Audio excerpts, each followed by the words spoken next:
Hello everyone, welcome you all in my next video lecture that is about personal selling. Okay, so in my previous lecture, if you have seen that lecture till end, so in this lecture I have talked about the dedication. So I hope so that now you will feel more dedicated towards your studies, because as we all know that in this lockdown period we are not able to roam freely as we are roaming earlier. Okay, so due to this, please focus on your video lectures, whatever you are getting, whatever the resources you have, because this is at the end of the day or at the time of your examination, these resources are going to benefit you. Okay, यही सारे resources आपके helpful होंगे आपके board exams के time में. सो इन्हीं सब resources पे आप इंसिस्ट करिए. Okay okay, so without wasting much of our time, moving forward with the personal selling. Okay, so personal selling is again a kind of, you can say that, sales promotion technique, and in this personal selling, basically what happens, it involves face to face interaction between buyer and seller for the purpose of sale. ठीक है, goods को cell करने के लिए और product को sell out करने के लिए जब बायर और seller face to face meet करते हैं, तो इस टाइप के पर्सनल सेल, मतलब इस टाइप की सेलिंग को हम क्या कहते हैं, इस टाइप के सेलिंग को हम कहते हैं personal sale. Okay, so moving forward, that what are its features? So its features, the first feature is that personal interaction. That means there is a personal touch between the buyer and the seller. मतलब क्यों personal touch इसलिए होता है क्योंकि buyer और seller दोनों एक दूसरे से मीट करते हैं, दोनों एक दूसरे को जानते पहचानते हैं, तो इसलिए हम बोल सकते हैं कि यहाँ पे पर्सनल इंटरेक्शन होता है. मतलब यहाँ पे सेलर बायर को क्या बोल रहा है, बायर सेलर को क्या बोल रहा है, ये बातें इनके बीच की ही होती हैं. फिर यहाँ पे क्या होता है, टू वे कम्युनिकेशन. अब देखिए, जैसे कि एडवर्टाइजिंग में हम बात कर रहे थे, तो एडवर्टाइजिंग में केवल वन वे होता है. मतलब एडवर्टाइजिंग में केवल प्रोड्यूसर जो बताना चाहता है वही बताता है. ठीक है, लेकिन इसमें क्या है, पर्सनल सेलिंग में क्या है, इसमें टू वे कम्युनिकेशन. मतलब यहाँ पे कुछ सेलर बोलता है, यहाँ पे कुछ बायर बोलता है. मतलब अगर सेलर बताता है कि मेरा प्रोडक्ट ऐसा है, इतना अच्छा है, इसका इतना यूज़ है, तो यहाँ पे बायर भी बताता है कि उसको किस किस यूज़ के लिए वो प्रोडक्ट चाहिए. ठीक है, फिर क्या, बेटर रिस्पॉन्स. बेटर रिस्पॉन्स मतलब कि at the same time salesman is able to record the response of the customer. मतलब कि कस्टमर इंटरेस्टेड है या इंटरेस्टेड नहीं है, उसको कुछ और बेनिफिट्स चाहिए उस प्रोडक्ट में, तो एट द सेम टाइम जो सेलर है उसको पता चल जाता है और तुरंत उसको रेस्पॉन्स कस्टमर का मिल जाता है. फिर क्या, रिलेशनशिप. सो बेसिकली जब ये पर्सनल सेलिंग होती है तो यहाँ पे कंपनी का कस्टमर के साथ एक पर्सनल रिलेशन भी बन जाता है, जो कि एक सेल्समैन के थ्रू होता है. मतलब जो सेलर है, जो सेल्समैन है, उसके थ्रू जो है कंपनी का क्या होता है, कंपनी का जो है पर्सनल रिलेशन बन जाता है कस्टमर से. ठीक है, जैसे एग्जांपल समझिए, जितने भी इंश्योरेंस प्रीमियम वाले होते हैं, ठीक है, जितने भी इंश्योरेंस कंपनीज वाले हैं, तो इनके एजेंट्स होते हैं जो डोर टू डोर जाके अपनी स्कीम्स को शेयर करते हैं और टाइम टू टाइम जो है प्रीमियम कलेक्ट करते हैं या जितनी भी यूजफुल इन्फॉर्मेशन होती है उसको शेयर करते हैं. ठीक है, तो इस पर क्या होता है, इसमें जो है रिलेशनशिप बन जाता है कंपनी का अपने कस्टमर से और कस्टमर का अपनी कंपनी से. फिर क्या, बेटर कम्युनिकेशन. बेटर कम्युनिकेशन मतलब क्या है कि यहाँ पे जब कोई सेलर या कोई सेल्समैन जब जाता है अपने प्रोडक्ट को बताने के लिए, अपने प्रोडक्ट को सेल आउट करने के लिए, तो यहाँ पे क्या करता है कि वो अच्छे तरीके से जो है सामने वाले को कन्विंस कर सकता है मतलब मोटिवेट कर सकता है अपने प्रोडक्ट के बारे में बता के, दूसरे प्रोडक्ट से कंपेयर करवा के, या यू कैन से दैट कि और उसके बेनिफिट्स को बता के कि जो मार्केट में केवल वही प्रोडक्ट प्रोवाइड कर रहा है, कोई और प्रोडक्ट मार्केट प्रोवाइड नहीं कर रहा है. तो ये कन्विंसिंग यहाँ पे जो है कि कन्विंसिंग करना यहाँ पे पर्सनल सेलिंग में ईजी होता है as compare to with the help of advertising. क्योंकि एडवर्टाइजिंग में क्या है, वहाँ पे आपने ऐड चला दिया, अब जो मॉब है या जो पब्लिक है उसको देखने का मन नहीं किया, उसको स्वाइप कर दिया, उसको हटा दिया. लेकिन यहाँ पे क्या है पर्सनल सेलिंग में कि यहाँ पे आप जाकर उसको पर्सनली कन्विंस करते हो, आप उसको हर एक इन्फॉर्मेशन प्रोवाइड करते हो और यहाँ पे कस्टमर जो है उससे स्किप नहीं कर सकता है, वो आपकी बातों को ध्यान से सुनता है. लेकिन एडवर्टाइजिंग में अगर उसका मन नहीं किया तो वो स्किप कर देगा. क्लियर है. देखिए यहाँ पे आपको एडवर्टाइजिंग और यू कैन से पर्सनल सेलिंग का डिफरेंस भी कुछ मिल गया. ठीक है, moving forward with you can से qualities of a good salesman. देखिए, पर्सनल सेलिंग का पूरा सक्सेस होना या फेलियर होना या पार्शियल सक्सेस होना या पार्शियल फेलियर होना, ये सब का सब डिपेंड करता है किस पे, आपके एक सेल्समैन, जिस सेल्समैन को आपने कंपनी में हायर कर रखा, तो उस सेल्समैन की कुछ क्वालिटीज़ भी होनी चाहिए। देखिए अब हम बात करेंगे कि एक अच्छे सेल्समैन की क्या क्वालिटीज़ होनी चाहिए। Okay, in future might be some of you are going to be salesman. Okay, so you should focus on that what are the qualities of a good salesman. ठीक है, माइट बी कि future में आप में से कुछ salesman की job करो। देखिए सेल्समैन की जॉब बुरी नहीं है, खराब नहीं है, लेकिन इसमें टारगेट मीट करना होता है, बस ये चीज़ है। और जो मतलब जिनके अंदर ये क्वालिटीज़ हैं उनके लिए टारगेट मीट करना, यू कैन से दैट कि मंथ का टारगेट वो 15 डेज में मीट करके बैठ जाते हैं। 15 डेज वो रेस्ट करते हैं और 15 डेज में वो कंप्लीट करते हैं वो। So now moving forward that what are the qualities of a good salesman. ठीक है, अब जिसके अंदर ये क्वालिटीज़ हैं वो एक अच्छा सेल्समैन बन जाएगा, और जिसके अंदर ये क्वालिटीज़ नहीं है तो वो अच्छा सेल्समैन नहीं बनेगा। So first of all moving forward that what are the good qualities of a salesman. So the first quality is that physical quality. Physical quality मतलब क्या है कि जो भी आपका सेल्समैन है वो दिखने में अट्रैक्टिव हो, मतलब उसकी हैंडसम पर्सनैलिटी हो। अब ऐसा ना हो कि मतलब फिजिकली उसमें कुछ डिफेक्ट है और आपने जो है या फिर हम बोल सकते हैं कि स्पेशल पर्सन को आपने जो है सेल्समैन हायर कर लिया, ऐसा नहीं करना चाहिए। ठीक है, your salesman should look attractive, should be of a good personality, कि मतलब वो ज़्यादा पतला ना हो। अब सपोज दैट कि आप अज्यूम करिए कि एक दुबला पतला आदमी जो है वो यू कैन से दैट कि वो जाके गेन मसल पाउडर का एडवर्टीजमेंट कर रहा है, तो कैसा लगेगा। ठीक है, मतलब अगर वो गेन मसल पाउडर का एडवर्टीजमेंट करने भी जाएगा तो जो कस्टमर है वो सीधे ही कहेगा कि भाई मुझसे पहले तो तुम्हें इसकी चीज़ बताओ। I am just giving example of. या फिर आप ऐसे समझो कि फेयरनेस क्रीम को सेल करने के लिए एक ब्लैक पर्सन जाता है, तो क्या होगा, ये और लगेगा। और क्यों? क्योंकि फेयरनेस क्रीम जो है वो फेयरनेस को इंक्रीज करने के लिए है, और यहाँ पे अगर उसको ब्लैक गाई कोई अगर सेल करने जाएगा तो यहाँ पे क्या होगा कि ये बिल्कुल ऑपोजिट लगेगा। ओके, सो मेरा कहने का सेंस केवल ये है कि that person should be of a good quality. और इसमें सबसे बड़ी चीज़ उसकी फिजिकल क्वालिटी में ये होती है कि उसके चेहरे पर हमेशा स्माइल होनी चाहिए। ठीक है, स्माइल होनी चाहिए। अब इसमें आप लोग समझिए कि हमेशा हंसते रहिए, मुस्कुराते रहिए, और ज़िंदगी में आने वाली तमाम यू कैन से दैट कठिनाइयों का सामना करते रहिए।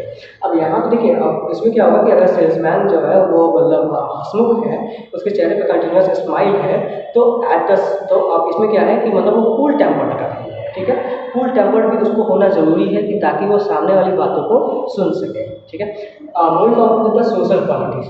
सोशल क्वालिटीज़ मतलब क्या है कि आप जिस सेल्समैन को हायर कर रहे हो उसकी सोसाइटी में जो है कोई बैड इमेज ना हो। ठीक है, अब जैसे suppose that to increase the sale, if someone hires you can say that कि आप मतलब कंपनी को अपनी सेल बढ़ानी थी, उसने क्या किया कि उसने वहाँ के एक लोकल गैंगस्टर को हायर कर लिया जो घर घर जाके सबको बंदूक दिखा के प्रोडक्ट को सेल आउट करने लगा। ठीक है, तो ऐसा भी नहीं होना चाहिए। That means salesman should have some social qualities. Okay, should respect the quality as well as should have a good image in the quality in the society.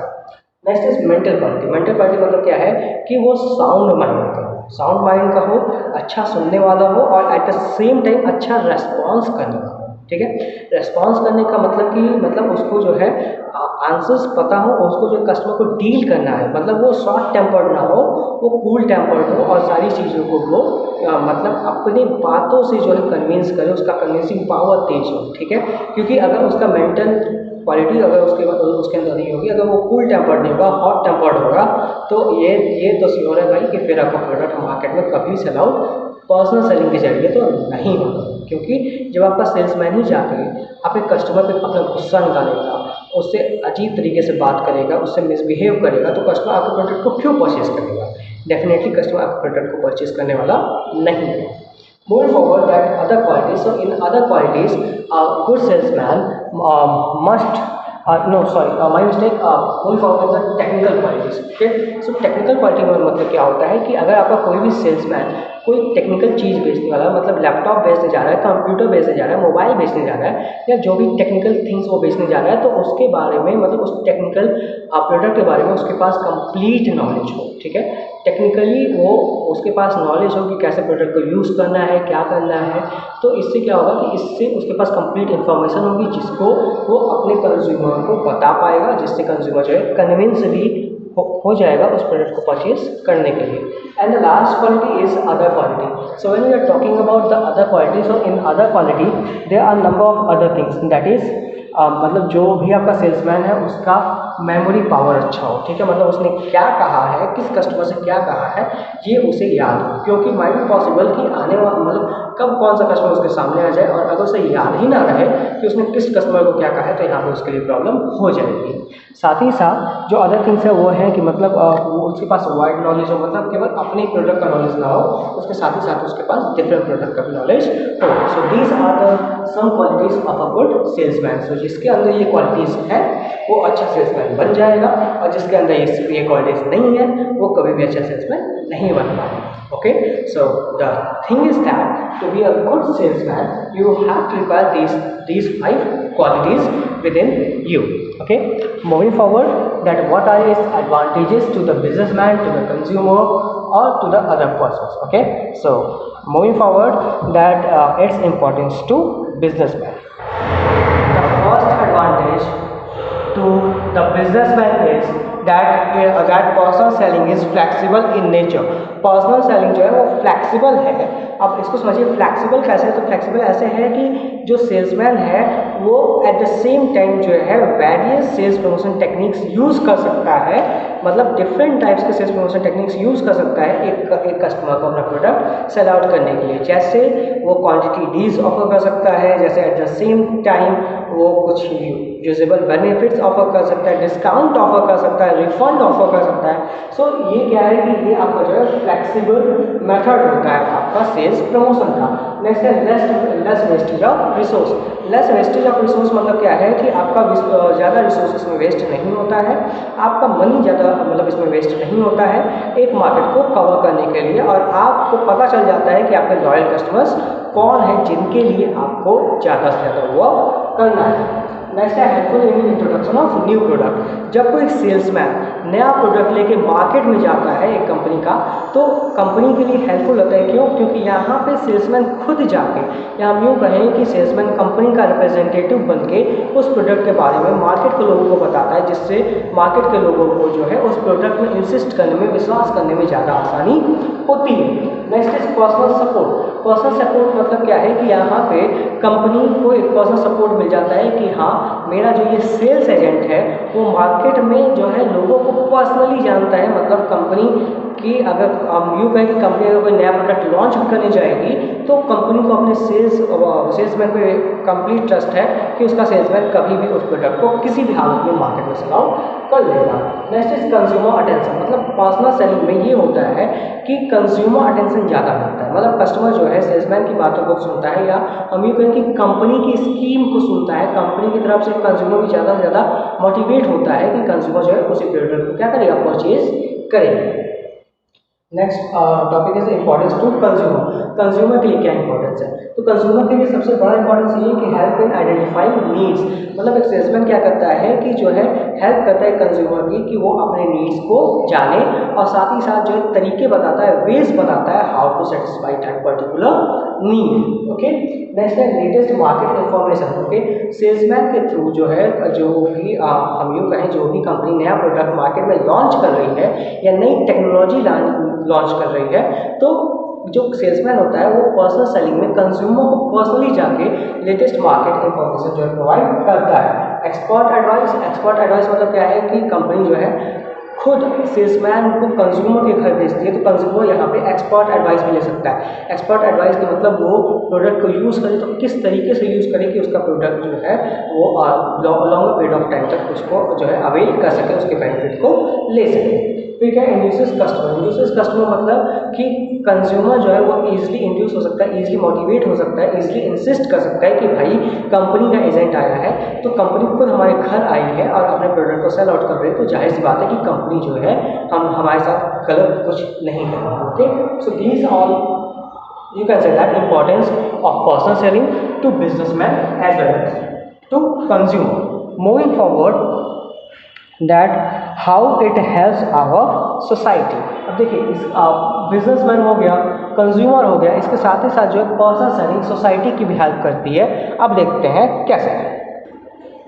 Okay, so moving forward, that is what are the importance to a society. तो जब हम society के बारे में हम बात करते हैं तो सोसाइटी में आप समझिए convert latest demand into effective demand.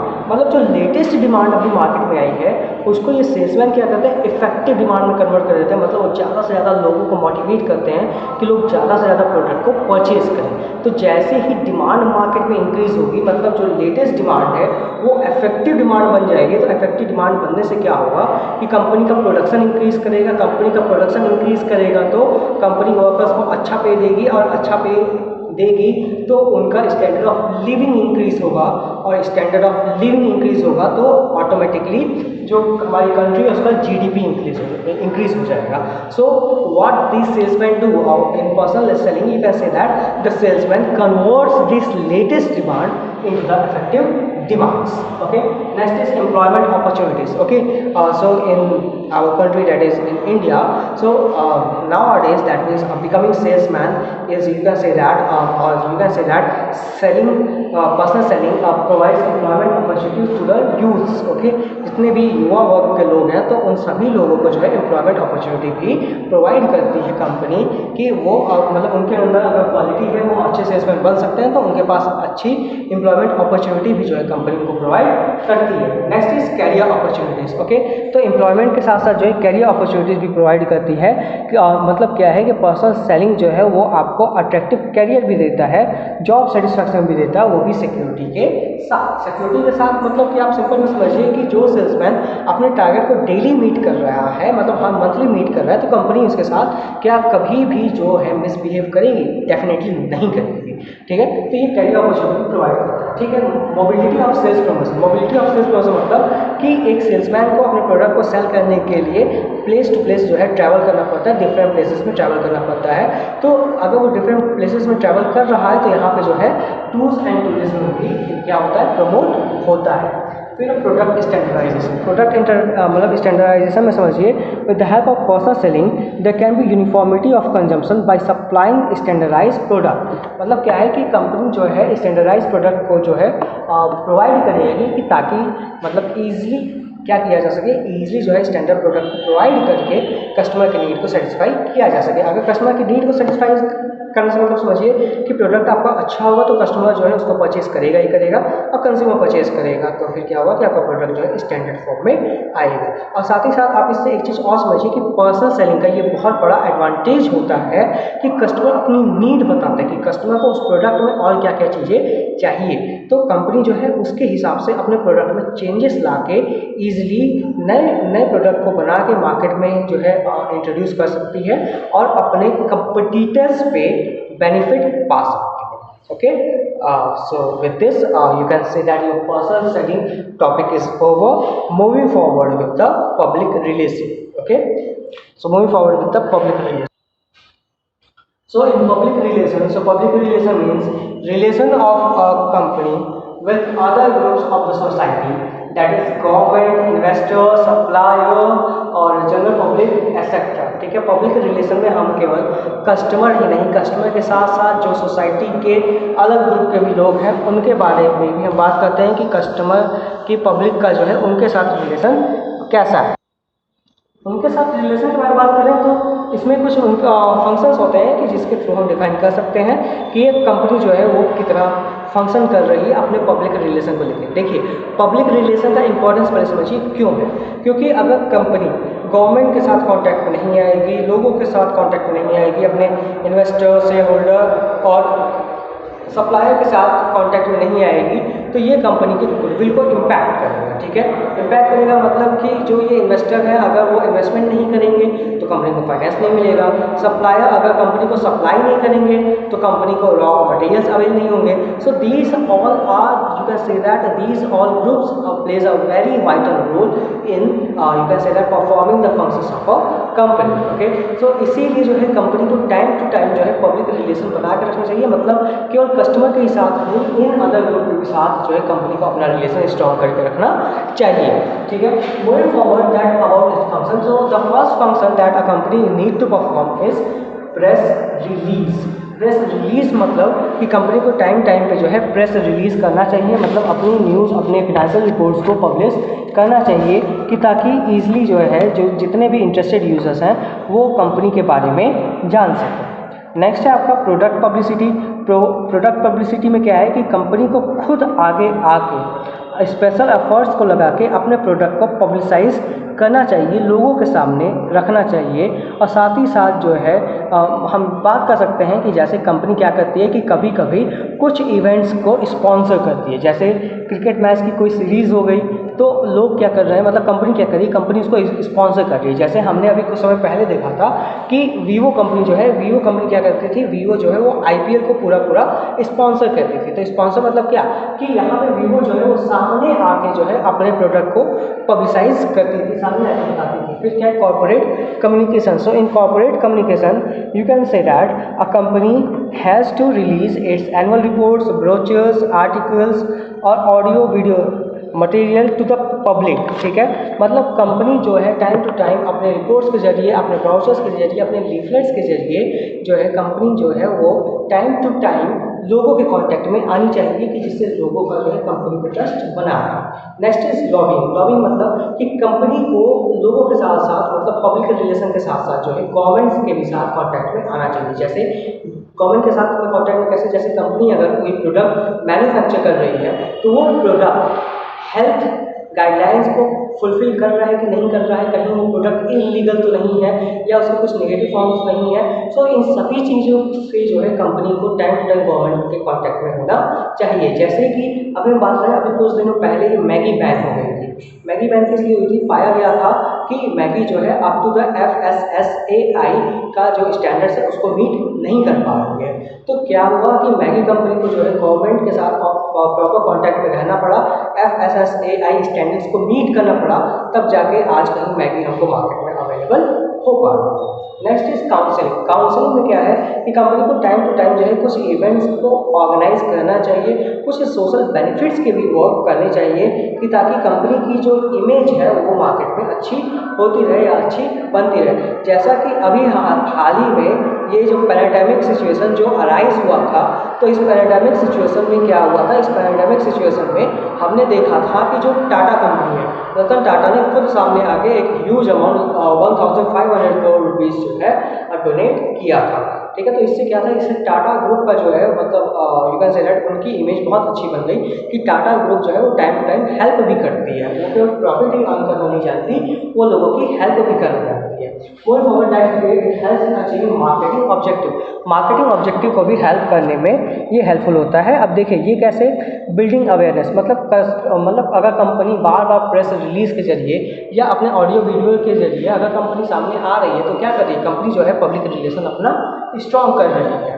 अब इससे नेक्स्ट क्या होगा, नेक्स्ट आप बोल सकते हैं बिल्डिंग क्रेडिबिलिटी। मतलब अगर कंपनी जो है बार बार डिफरेंट मीडियाज़ के थ्रू आ रही है, मतलब बार बार कंपनी एडवर्टाइज कर रही है, तो ये जो कंपनी की क्रेडिबिलिटी इंक्रीज करती है, उसकी गुडविल इंक्रीज करती है। जैसा कि हमने पाया कि अभी हमने बात करी ना काउंसलिंग में कि कंपनी जो ज़्यादा यू कैन से दैट के सोशल बेनिफिट का काम करती है तो लोग जो है उसको ज़्यादा मतलब उस कंपनी की ज़्यादा रेस्पेक्ट भी करते हैं, तो उसकी गुडविल भी क्या होती है, इंक्रीज हो जाती है। इसके साथ ही साथ इस स्टिमुलेट्स सेल्स फोर्स। मतलब क्या है कि जब कंपनी की गुडविल अच्छी तो कंपनी का प्रोडक्ट भी ईजिली मार्केट में सेल हो जाएगा।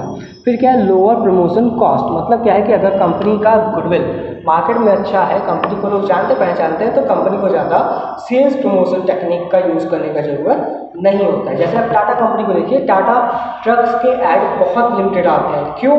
क्योंकि हम जानते हैं कि टाटा ट्रक मार्केट में बहुत अच्छा परफॉर्म कर रही है, तो इसलिए उसके एड्स बहुत कम आते हैं, मिनिमम एड्स आते हैं।